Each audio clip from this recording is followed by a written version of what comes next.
오늘 계신 하나님의 말씀 미가서 3장 1절부터 8절까지 보겠습니다. 미가서 3장 1절부터 8절 말씀까지입니다. 내가 또 이르노니 야곱의 우두머리들과 이스라엘 족속의 통치자들아 들으라. 정의를 아는 것이 너희의 본분이 아니냐.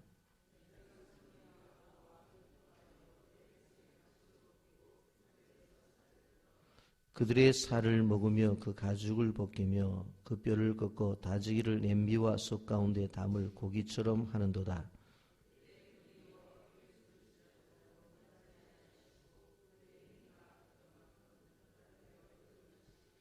내 백성을 유혹하는 선지자들은 이에 물 것이 있으면 평강을 외치나 그 입에 무엇을 채워주지 아니하는 자에게는 전쟁을 준비하는도다. 이런 선지자에 대하여 여호와께서 이르시되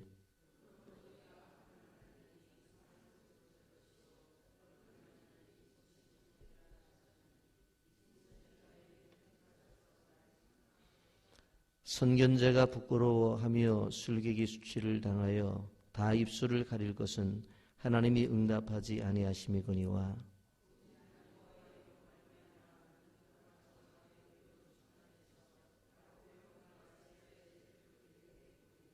아멘.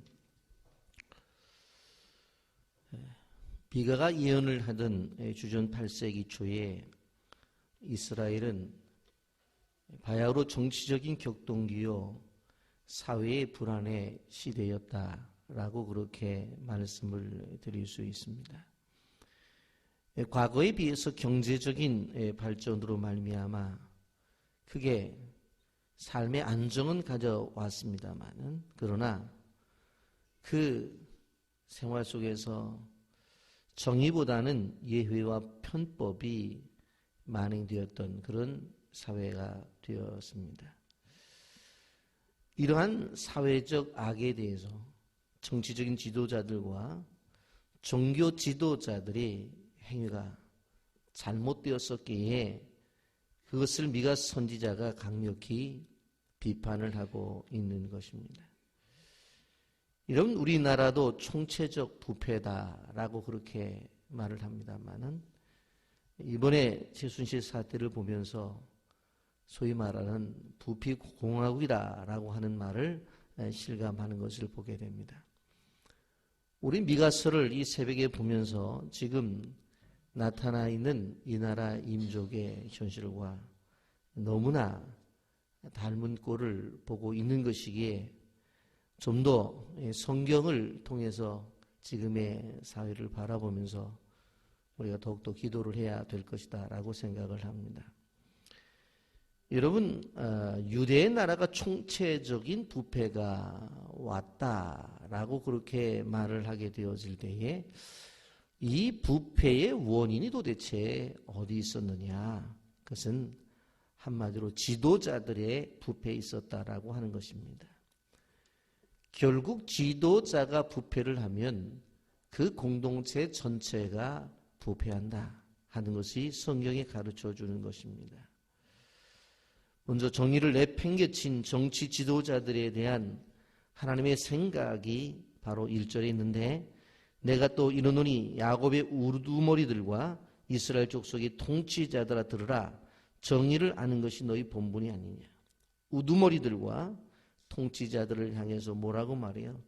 정의를 아는 것이 너희들의 본분이 아니냐. 그렇게 말씀을 합니다. 여러분, 두령들과 여기에 말하고 있는 통치자들은 유대의 지도자들을 말하는 것입니다. 여러분, 그들을 하나님이 세우신 목적이 도대체 뭡니까? 그 땅 위에 하나님의 공의를 전포하고 온 세상을 공의롭게 만드는 겁니다. 그리고 그들이 가지고 있는 정치력을 가지고 백성들을 섬기는 것입니다. 그런데 그 지도자들이 백성들을 향해서 생각했던 것이 뭐예요? 하나님의 의를 나타내고 그리고 그 사회를 공의롭게 만들고 백성들을 섬긴 것이 아니라 2절과 3절을 보면 너희가 선을 미워하고 악을 기뻐하여 내 백성의 가죽을 벗기고 그 뼈에서 살을 뜯어 그의 살을 먹으며 그 가죽을 벗기며 그 뼈를 꺾어 다지기를 냄비와 솥 가운데 담을 고기처럼 하는도다 그랬어요. 여러분, 그 지도자들이 백성들에게 향한 것 얼마나 무시무시한 표현을 하고 있는지 모릅니다. 바로 한마디로 말하면 식인종과 같다는 거예요. 여기에 보면 너희가 선을 미워하고 악을 기뻐하여 내 백성의 가죽을 벗기고 뼈에서 살을 뜯어. 이거 얼마나 무서운 표현입니까? 그들의 살을 먹는다고 그랬어요. 가죽을 벗기며 그 뼈를 꺾고 다지기를 냄비와 숯 가운데 담을 고기처럼 하다. 우리가 정육점에 가서 고기 사다가 냄비에 끓이는 것처럼 그렇게 한다고 하는 것입니다. 그들은 꼭 소나 돼지를 잡아먹는 사람처럼 백성들을 그렇게 한다는 거예요. 이것은 탐욕이 얼마나 심각한지 그것에 대해서 표현을 하고 있는 것입니다. 여러분, 얼마나 심각했든지 그들은 백성들을 사랑의 대상으로 생각하지 아니하고 자신들의 욕구를 채우고 탐욕을 채우는 대상으로 생각했다라고 하는 것입니다. 유대 지도자들이 백성들을 그냥 자신들이 먹을 고기 덩어리 정도로 생각을 했다고 하는 것입니다. 그런데 이러한 상황을 누구도 예언하지 않는데 미가는 지금 예언을 하고 있는 거예요. 여러분, 우리가 본문을 통해서 알아야 될 것은 무엇인가 하면 하나님께서 우리에게 주신 말씀을 그대로 증거하고 그대로 듣고 그대로 사는 것이 얼마나 큰 복인가. 그런데 이 당시에 보면 지도자들부터 그런 생각도 없었고 그런 말을 전하고도 싶지 않았어요. 여러분, 이러한 상태 속에서 지도자들이 이제 하나님 앞에 부르짖습니다마는 그때 하나님의 반응은 어떻습니까? 4절, 그때 그들이 여호와께 부르짖을지라도 응답하지 아니하시고 그들의 행위가 악했던 만큼 그들 앞에 얼굴을 가리시리라. 행위가 악한데 너희가 암만 기도한다고 해도 듣지 않겠다.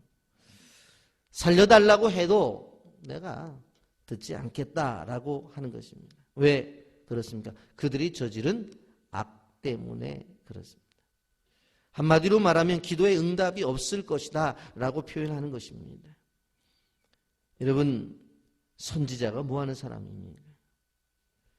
하나님께서 주신 그 말씀을 그대로 전해서 어떻게 하든지 간에 백성들로 하여금 하나님 앞에 서도록 만드는 그러한 일을 하는 사람이 선지자입니다.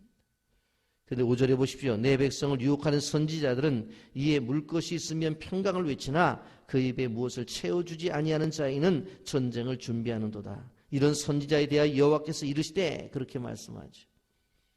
당시에 선지자는 어떻다고 그랬어요? 예, 무엇을 좀 갖다 주면 그래 평안할 것입니다. 그렇게 말을 하고 뭘 입에 채워주지 아니하면 너 그러다 죽는다. 그렇게 말하는 선지자. 이게 선지자냐라고 하는 거예요.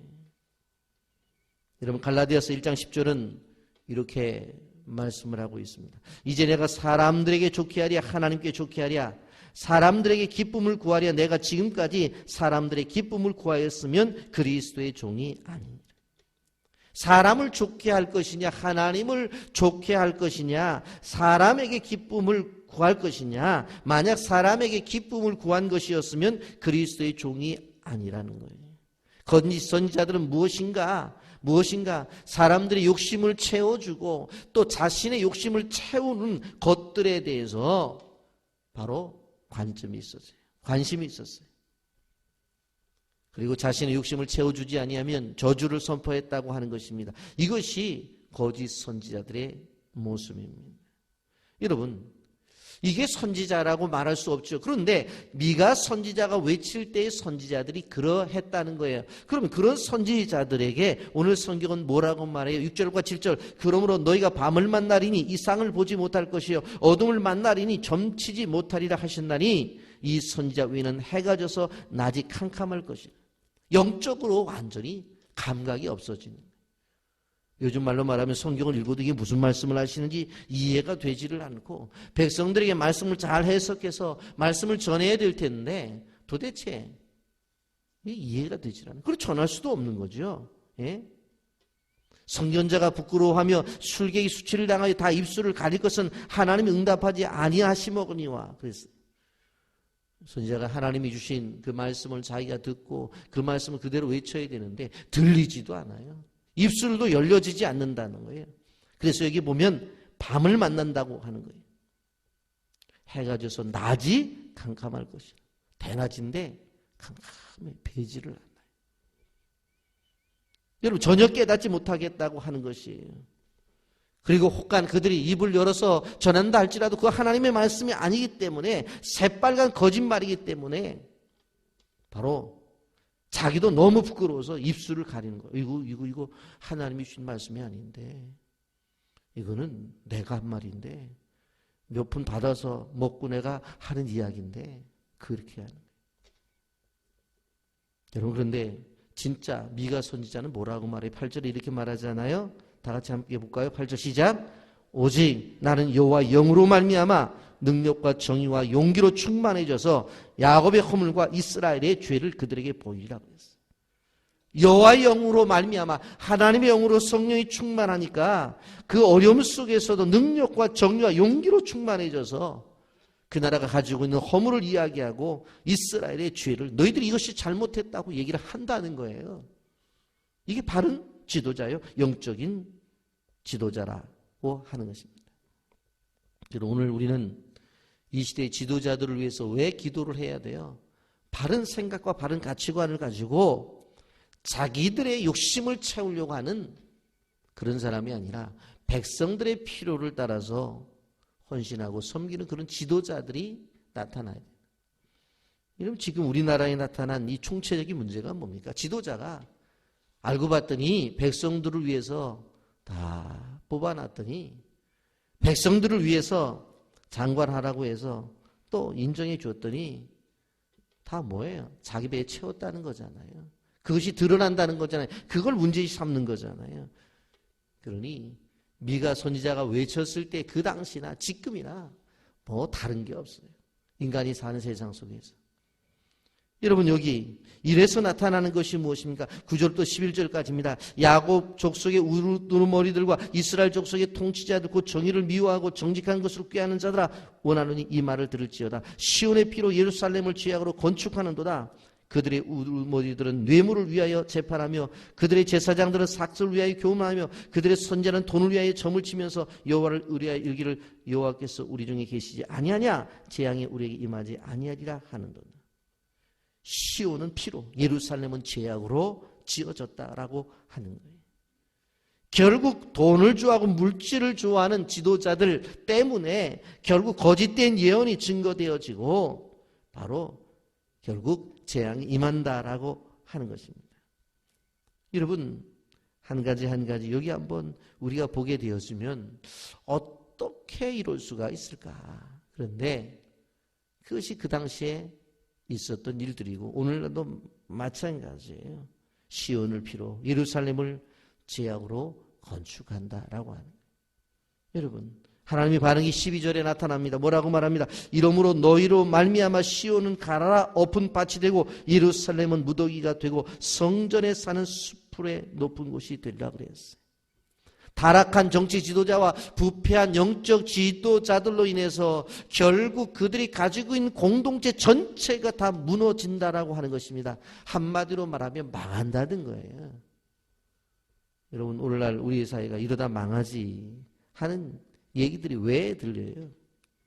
여기 보면 성경은 뭐라고 말했어요? 이러므로 너희로 말미암아 시온은 갈아 엎은 밭이 되고 여러분 딱딱한 밭이 갈아 엎게 되어지면 어떻게 되어져요? 다 농사를 짓기 위해서는 흙덩어리라도 잘게 부숴버려요. 결국 시온이 이런 흙덩어리 하나 남지 않고 부서져 버린다. 철저히 망한다는 거예요. 예루살렘은 뭐라고 그랬어요? 여기에 보면 무더기가 된다고 그랬어요. 원어적으로 보면 폐허더미가 된다라는 것이 더 정확해요. 폐허더미가 된다. 폐허더미 뭐예요? 아무것도 없는 아무것도 살 수 없는 그런 장소가 되어져 버린다고 그랬어요. 성전은 뭐라고 말했어요? 수풀의 높은 곳이 되리라. 수풀만 무서워 언덕이 된다는 거예요. 여러분 사랑하는 성도들이 늘 찾아와서 제사를 드리고 그곳에서 하나님의 임재를 경험해야 되는 성전이 어떻게 되어져요? 누구도 찾아오지 않는 숲풀만 무성한 숲이 되어져 버린다. 하나님의 임재는 나타나지 않는 그러한 인간들 몇 명이 나타나서 이러쿵저러쿵 하다가 나중에 하나님의 임재가 나타나지 아니하니까 그냥 무너져 버린다는 거예요. 저는 오늘 본문을 보면서 목사로서 너무나 저 자신도 돌아보면서 한국교회를 생각하고 이 지도자들에 대한 생각을 해봐요. 여러분, 이게 남의 이야기가 아니라는 거예요. 하나님의 교회를 지어놨어요. 하나님의 교회를. 그런데 그곳에 늘 성도들이 오고 가면서 예배를 드리고 그곳에서 성도의 교제를 나눠야 되는데 여러분, 하나님의 임재가 있을 때 그게 가능한 거예요. 하나님의 임재가 있을 때. 하나님의 임재가 있고 하나님의 살아계신 모습이 드러날 때에 예배하는 자들이 드나드는 것이고 그 속에서 집사님 오셨어? 권사님 오셨어요? 장로님도 오셨네. 인사를 나누고 그곳에서 생활을 하는 것이지. 여러분, 하나님의 임재가 없으면 아무리 교회를 아름답게 꾸며놨다 할지라도 어느 한순간에 사람들은 점점 떠나서 그것은 폐허가 되어져 버리고 말아요. 숲을만 무성해요. 왜? 아니, 하나님의 임재가 없는 공간은 그걸 교회라고 말을 해도 오히려 카페가 더 나아요. 거기 가서 얘기하지 뭐라 교회까지 옵니까? 그러니까 결국은 지도자들이 잘못하게 되어지면 결국 이런 일이 벌어져요. 오늘 낮에도 도입 부분에 제가 잠깐 언급을 했습니다만은 영국의 교회들이 넓고 얼마나 좋아요. 그러니까 교회가 술집으로 팔려나가고 롤러스케이트장, 여러분 죄송합니다만 이 장소도 의자만 치면 롤러스케이트장으로 얼마나 좋아요. 다 교회가 팔려나가는 거예요. 그리고 모스크로 팔려나가고 무슬림들이 장악을 하게 되어지고. 여러분, 저는 지난 주간에 깜짝 놀랐어요. 사실 확인이 필요합니다만은 미국의 로버트 슐러 목사님이 사역하던 세계적인 교회잖아요. 수정교회가 신천지에 팔렸대, 한국에. 이런 무서운 겁니다. 무서운 거예요. 그래서 늘 하나님의 임재, 성령의 역사, 그것이 교회 안에 강조가 되어져야 되지. 그게 없으면 서서히 이런 이유로 저런 이유로 교인들은 빠져나가요.